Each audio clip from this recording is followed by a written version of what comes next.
혹시 손주들과 더욱 가깝고 싶은데 어떻게 해야 할지 고민하고 계셨나요? 이 영상에서 여러분의 손주들이 마음으로 존경하고 사랑할 수밖에 없는 할머니, 할아버지가 되는 비법을 모두 알려드리겠습니다.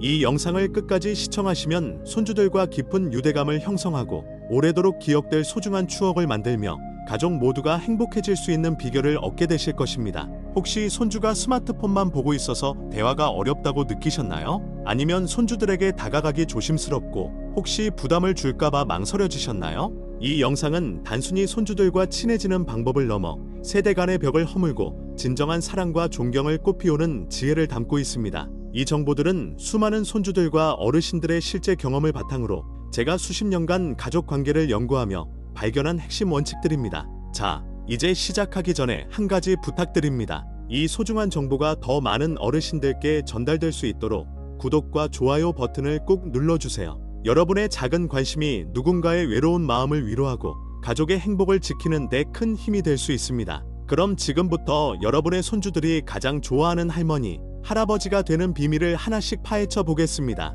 첫 번째 비법, 손주들의 세상에 귀 기울이는 지혜. 그들의 언어로 소통하기. 혹시 손주들이 하루 종일 스마트폰만 들여다보고 있어서 무슨 이야기를 해야 할지 막막하셨나요? 아니면 손주들이 쓰는 줄임말이나 유행어를 듣고 도대체 무슨 말이야? 라며 당황하신 적은 없으신가요? 저는 수십 년간 수많은 가족들을 만나면서 손주들과 잘 통하는 할머니, 할아버지들에게 한 가지 공통점을 발견했습니다. 바로 손주들의 세상에 진심으로 귀 기울이는 지혜였습니다. 제 환자 중 78세 박영호 할아버지는 손주들과의 대화가 너무 어렵다고 하소연하셨습니다. 할아버지는 손주가 좋아하는 아이돌 그룹의 이름도 모르고 유행하는 게임 이야기가 나오면 아예 대화에 낄 수 없다고 생각하셨죠. 답답한 마음에 손주들에게 너희는 할아버지랑 이야기도 하기 싫으냐?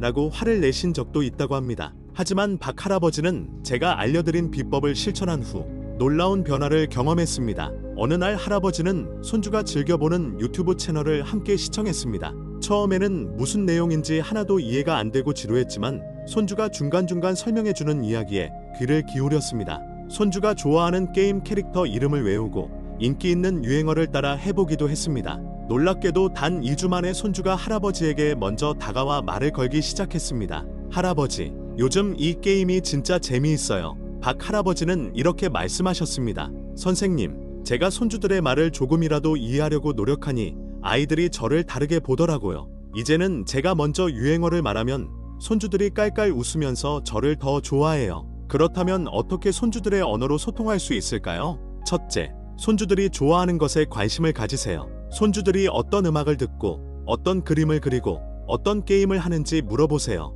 유튜브나 텔레비전에서 손주들이 좋아하는 프로그램을 함께 시청하는 것도 좋습니다. 처음에는 이해하기 어렵더라도 손주들의 관심사를 존중하는 것만으로도 큰 변화가 시작됩니다. 둘째, 손주들이 사용하는 줄임말이나 유행어를 배워보세요. 스마트폰으로 검색해보거나 자녀들에게 물어보는 것도 좋습니다. 손주들이 쓰는 말을 서툴게라도 따라해보면 아이들은 할머니, 할아버지가 자신들의 문화를 이해하려 노력한다고 생각하여 더욱 친밀감을 느낄 것입니다. 셋째, 왜라는 질문 대신 무엇과 어떻게를 물어보세요. 예를 들어, 왜 그렇게 스마트폰만 보니? 대신 스마트폰으로 무엇을 보고 있니? 재미있는 점이 무엇이니?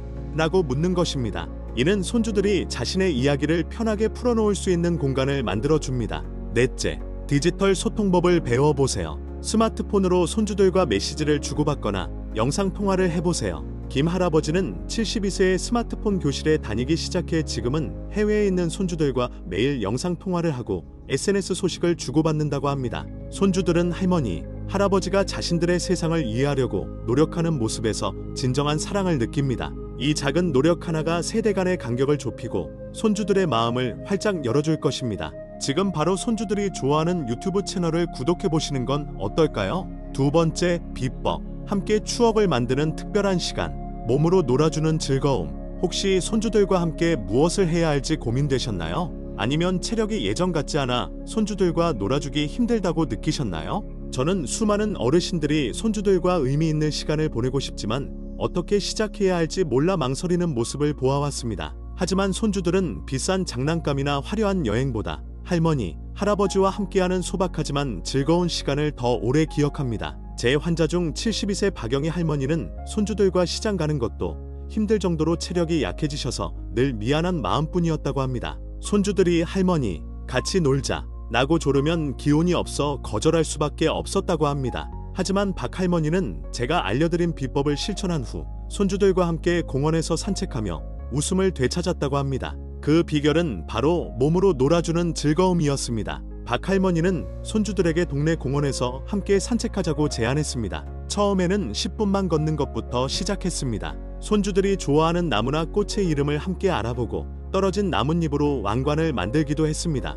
놀랍게도 단 일주일 만에 할머니의 다리가 가벼워지고 손주들이 할머니와 걷는 것을 더욱 좋아하게 되었습니다. 박 할머니는 이렇게 말씀하셨습니다. 선생님, 이 작은 산책이 저의 아침을 얼마나 상쾌하게 만들었는지 몰라요. 이제 손주들과 함께 공원에서 웃을 힘이 생겼어요. 그렇다면 어떻게 손주들과 함께 몸으로 놀아주는 즐거운 시간을 만들 수 있을까요? 첫째, 거창한 운동 대신 가벼운 움직임부터 시작하세요. 하루 10분에서 15분 정도 동네 공원을 함께 산책하거나 집안에서 제자리 걷기, 팔다리 스트레칭을 함께 해보세요. 중요한 것은 손주들과 함께 몸을 움직이는 그 자체입니다. 둘째, 손주들의 눈높이에 맞춰 놀아주세요. 숨바꼭질, 그림 그리기, 동화책 읽어주기 등 손주들이 좋아하는 활동을 함께 계획하고 참여해보세요. 손주들이 좋아하는 인형놀이에 참여하거나 그림책을 보며 함께 이야기를 만들어가는 것도 좋습니다. 셋째, 함께 만들기 활동을 해보세요.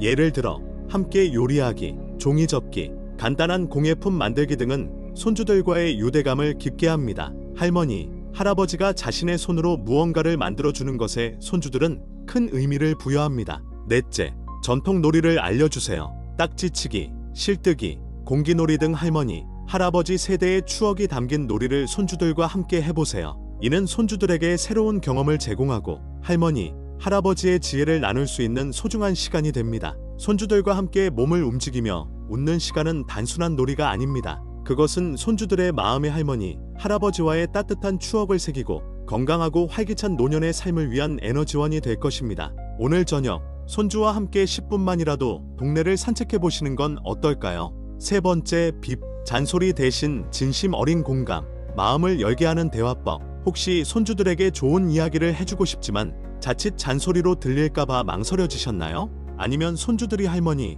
할아버지의 말을 잘 듣지 않는다고 느껴지셨나요? 저는 많은 어르신들이 손주들에게 사랑을 표현하고 싶지만 그 표현 방식이 때로는 손주들에게 부담이나 거부감으로 다가갈 수 있다는 점을 보아왔습니다. 하지만 잔소리 대신 진심 어린 공감을 표현할 때 손주들은 마음의 문을 활짝 엽니다. 제 환자 중 70세 이 할머니는 손주에게 공부 열심히 하라고 매일 이야기했지만 손주가 자신을 피하는 것 같아 속상했다고 합니다. 할머니는 손주를 사랑하는 마음의 한말이었지만 손주는 할머니의 말을 잔소리로 받아들였던 것입니다. 하지만 이 할머니는 제가 알려드린 비법을 실천한 후 손주와의 관계가 놀랍도록 개선되었습니다. 이 할머니는 손주에게 공부 열심히 하니 대신 오늘 학교에서 가장 재미있었던 일이 무엇이니? 라고 물어보기 시작했습니다. 손주가 자신의 이야기를 할 때 할머니는 중간에 말을 끊지 않고 끝까지 경청했습니다. 손주의 감정에 공감하며 그랬구나, 정말 힘들었겠다라고 따뜻하게 반응했습니다. 놀랍게도 단 2주 만에 손주가 할머니에게 먼저 다가와 자신의 고민을 이야기하기 시작했습니다. 이 할머니는 이렇게 말씀하셨습니다. 선생님, 제가 잔소리 대신 아이의 이야기에 귀 기울이니 손주가 저를 가장 편한 사람으로 생각해요. 이제는 제가 먼저 말하지 않아도 손주가 저에게 달려와 자신의 이야기를 해줘요. 그렇다면 어떻게 잔소리 대신 진심 어린 공감을 표현할 수 있을까요? 첫째, 경청하는 습관을 들이세요. 손주가 이야기할 때 중간에 말을 끊지 않고 눈을 마주보며 끝까지 들어주세요. 손주가 어떤 감정을 느끼는지 이해하려 노력하는 것이 중요합니다. 둘째, 판단하지 않는 질문을 하세요. 왜 그렇게 했니? 대신 그때 어떤 기분이 들었니? 또는 어떤 점이 가장 어려웠니? 와 같이 손주의 감정이나 생각을 묻는 질문을 해보세요. 셋째, 공감하는 말을 건네세요. 그랬구나, 정말 속상했겠다, 내 마음 이해한다 와 같이 손주의 감정에 공감하는 표현을 사용해보세요. 이는 손주들이 할머니, 할아버지가 자신을 이해하고 존중한다고 느끼게 합니다. 넷째, 작은 칭찬을 아끼지 마세요. 손주가 작은 노력이라도 했을 때 정말 잘했구나, 기특하다 와 같이 구체적으로 칭찬해주세요. 손주들은 할머니, 할아버지의 칭찬에서 큰 자존감을 얻습니다. 잔소리 대신 진심 어린 공감을 표현하는 것은 손주들의 마음에 따뜻한 울림을 주고 할머니, 할아버지와의 관계를 더욱 끈끈하게 만들어 줄 것입니다. 이 비법으로 손주들의 마음을 얻고 존경받는 할머니, 할아버지가 되어 보세요. 네 번째 비법, 그들의 삶에 존중과 거리를 두는 현명함. 자식에게 부담을 주지 않는 사랑. 혹시 자녀 집에 방문할 때마다 며느리 눈치가 보이고 괜히 불편한 기류를 느끼셨나요? 아니면 자녀들이 바쁜데 혹시 폐가 될까봐 보고 싶어도 참고 계신 적은 없으신가요? 저는 많은 부모님들이 자녀들을 사랑하는 마음에 했던 행동들이 자녀들에게는 오히려 부담으로 작용하여 관계가 멀어지는 안타까운 상황을 보아왔습니다. 하지만 적절한 존중과 거리는 자녀들의 삶을 지지하고 오히려 더 그리워하게 만드는 현명한 사랑입니다. 제 환자 중 70세 김영자 할머니는 1년 전만 해도 밤마다 5번씩 화장실에 가실 정도로 피곤하셨지만 손주들 보고 싶은 마음에 자주 자녀 집을 방문하셨습니다. 그런데 어느 날 손주가 아휴, 할머니 또 오셨어요. 라는 말을 듣고 가슴이 덜컥 내려앉았다고 합니다. 그 짧은 한마디에 자신이 반가운 사람이 아니라 이젠 피곤한 사람이 됐구나 하는 걸 알았다고 합니다. 하지만 김 할머니는 제가 알려드린 비법을 실천한 후 자녀들이 오히려 자신을 그리워하게 만드는 현명한 부모가 되었습니다. 김 할머니는 자녀 집에 갑작스럽게 방문하는 대신 미리 연락하고 방문 횟수를 줄이기 시작했습니다. 또한 방문에서도 며느리에게 잔소리하거나 집안일에 지나치게 간섭하는 대신 며느리의 방식과 규칙을 존중해 주었습니다. 김치나 반찬을 싸갈 때도 미리 물어보고 필요한 만큼만 가져다 주었습니다. 놀랍게도 2개월 뒤 할머니는 자녀들이 먼저 엄마, 언제 오세요? 손주들이 할머니 보고 싶어 해요. 라고 연락하는 것을 경험했습니다. 김 할머니는 이렇게 말씀하셨습니다. 선생님, 제가 자녀들에게 조금 거리를 두니 아이들이 오히려 저를 더 그리워해요. 이제는 제가 먼저 찾아가지 않아도 아이들이 먼저 저를 찾아요. 그렇다면 어떻게 자녀들의 삶에 존중과 거리를 두는 현명한 사랑을 표현할 수 있을까요? 첫째, 내 집이라는 생각 대신 자녀의 집임을 인정하세요. 자녀들이 자신들만의 방식으로 가정을 꾸려가는 것을 존중하고 그들의 규칙과 생활 방식에 개입하지 마세요. 둘째, 갑작스러운 방문은 피하고 미리 연락하고 방문하세요. 자녀들에게도 그들만의 일상과 약속이 있다는 것을 이해하고 방문 전에 미리 양해를 구하는 것이 중요합니다. 셋째, 조언 대신 경청하세요. 자녀들이 먼저 도움을 요청할 때만 조언을 해주고 그렇지 않다면 그들의 이야기에 귀 기울여주는 것만으로도 충분합니다. 과도한 조언은 잔소리로 들릴 수 있습니다. 넷째, 자녀의 배우자를 먼저 생각하세요. 며느리나 사위가 편안해야 자녀들도 편안함을 느낍니다. 그들의 감정을 존중하고 배려하는 것이 결국 자녀들과의 관계를 더욱 끈끈하게 만드는 비결입니다. 다섯째, 무엇을 줄까보다 무엇을 안 줄까를 고민하세요. 과도한 도움이나 선물은 때로는 부담으로 작용할 수 있습니다. 자녀들이 필요로 할 때 적절한 도움을 제공하는 것이 중요합니다. 자녀들의 삶에 존중과 거리를 두는 것은 결코 사랑의 부족이 아닙니다. 오히려 그것은 자녀들의 독립성을 지지하고 서로를 더욱 그리워하게 만드는 현명한 사랑입니다. 오늘부터 자녀들과의 관계에 이 지혜를 적용해 보세요. 다섯 번째 비법, 자존감을 높이는 자기 돌봄. 스스로 빛나는 삶을 살기. 혹시 나이가 들면서 나는 이제 늙었어라며 스스로를 제한하고 계시진 않으신가요? 아니면 자녀들이나 주변 사람들에게 짐이 될까봐 걱정하며 자신을 위한 시간을 소홀히 하고 계시진 않으신가요? 저는 많은 어르신들이 자신의 건강이나 외모 혹은 삶의 활력을 포기한 채 살아가는 모습을 보아왔습니다. 하지만 자존감을 높이는 자기 돌봄은 스스로를 빛나게 하고 주변 사람들에게도 긍정적인 영향을 미칩니다. 제 환자 중 80세 박상철 할아버지는 60세로 돌아간다면 무조건 건강관리를 가장 먼저 실천할 것이라고 후회하셨습니다. 매일 30분씩이라도 걸었어야 했다고, 짜고 매운 음식을 줄이고 정기검진을 소홀히 하지 않았어야 했다고 말입니다. 또한 그는 은퇴 후에도 취미 활동이나 새로운 인연을 만드는 것에 소홀했고 결국 대화할 사람이 거의 없어져 고립감을 느꼈다고 합니다. 하지만 박 할아버지는 제가 알려드린 비법을 실천한 후 다시 활기찬 삶을 되찾고 자존감을 회복했습니다. 박 할아버지는 매일 아침 공원을 산책하고 건강한 식단으로 바꾸었으며 구청에서 운영하는 스마트폰 교실에 다니며 새로운 것을 배우기 시작했습니다. 또한 지역 아동센터에서 책을 읽어주는 봉사활동에 참여하며 새로운 인연을 만들고 삶의 보람을 느꼈습니다.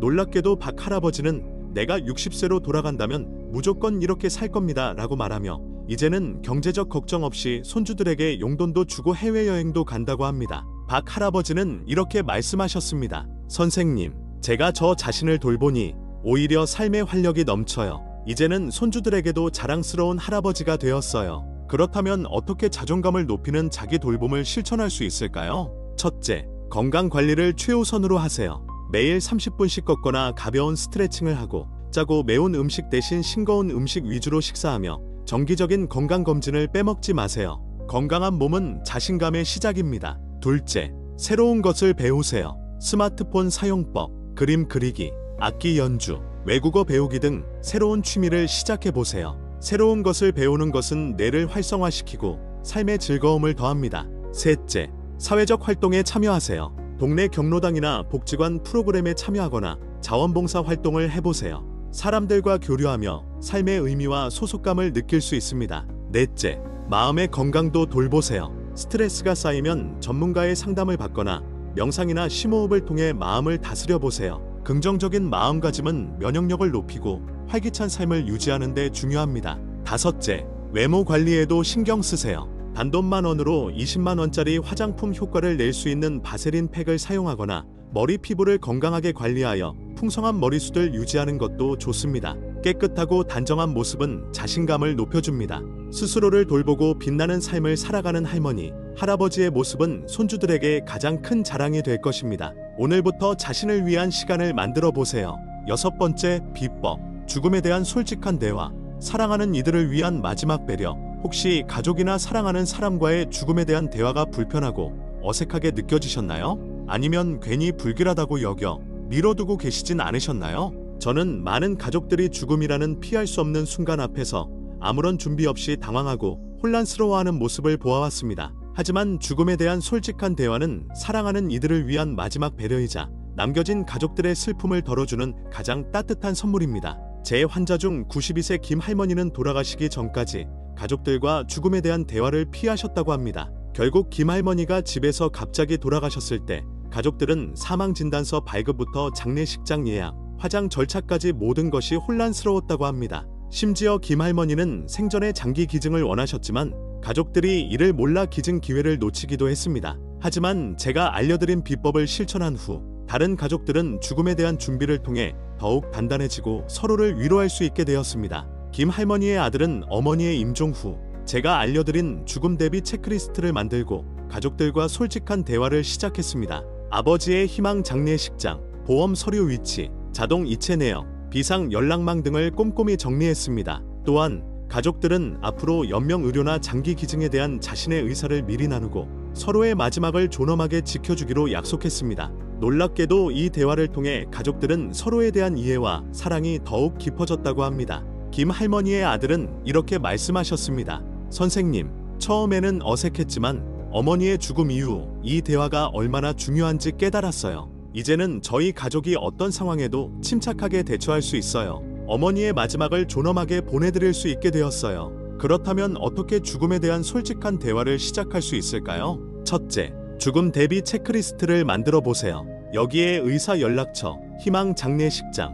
주요 서류 위치, 자동 이체 내역, 비상 연락망 등을 꼼꼼히 정리해 두세요. 이 리스트는 비상 상황 시 가족들이 당황하지 않고 신속하게 대처하는 데 큰 도움이 됩니다. 둘째, 나중에 어떻게 인사할까? 와 같이 부드럽게 대화를 시작하세요. 직접적으로 죽음을 언급하기보다 자연스럽게 마지막에 대한 이야기를 꺼내는 것이 좋습니다. 엄마, 나중에 우리 어떻게 인사할까? 또는 아버지, 마지막에는 어떤 말이 좋을까요? 와 같이 물어보세요. 셋째, 연명 의료나 장기 기증에 대한 자신의 의사를 미리 밝히세요. 이는 가족들이 어려운 결정을 내릴 때 큰 도움이 됩니다. 사전 연명 의료 의향서, 제도를 활용하여 자신의 뜻을 공식적으로 등록해두는 것도 좋습니다. 넷째, 감정보다 절차에 집중하세요. 죽음은 슬픔을 동반하지만 그 순간에는 절차를 정확히 알고 침착하게 대처하는 것이 중요합니다. 병원 이송, 사망 진단서 발급, 장례식장 예약 등 필요한 절차들을 미리 숙지해두세요.